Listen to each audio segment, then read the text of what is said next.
मला नेहमी सगळा एक प्रश्न विचारता की मी एवढी ॲक्टिव्ह का राहते?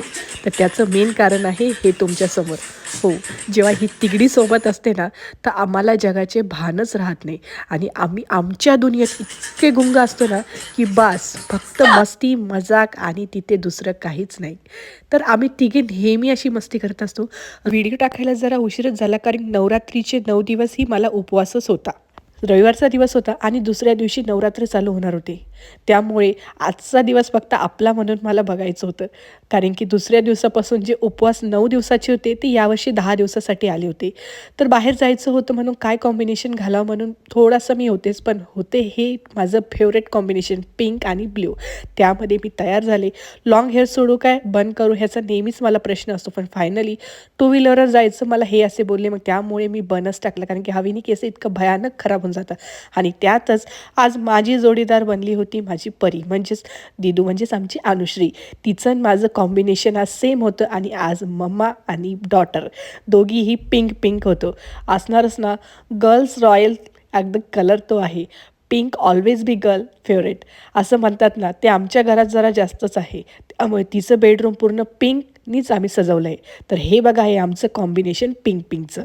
Maugham like daughter. Always like mom like daughter नेहमीच राहणार. ऑफकोर्स मुलगी कुणाची आहे तो प्राऊड तर नेहमीच मला राहणार.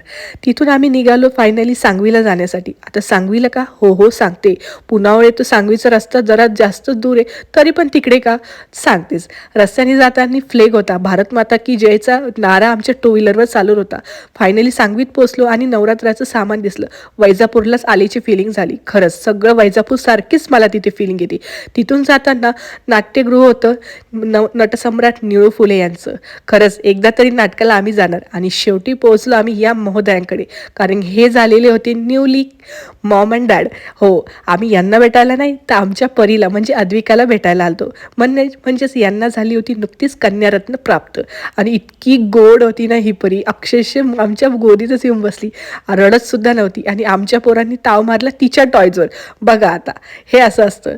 तिथं खूप वेळ घालवल्यानंतर फायनली आम्ही सगळे तिथून काढता पाय घेतला कारण की अजूनही खूप सारं सामान होतं घ्यायचं घटाचं. त्यामुळे आम्ही तिथून फायनल निघत आणि छोट्या परीला बाय बाय केला.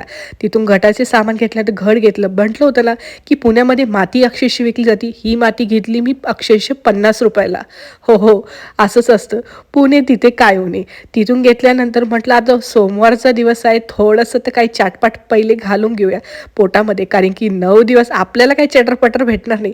पाणीपुरी खाल्ली आणि फायनली पोचलो घरी. भेटू परत नवीन ब्लॉगसहित नवीन वेळेवर. बाबा.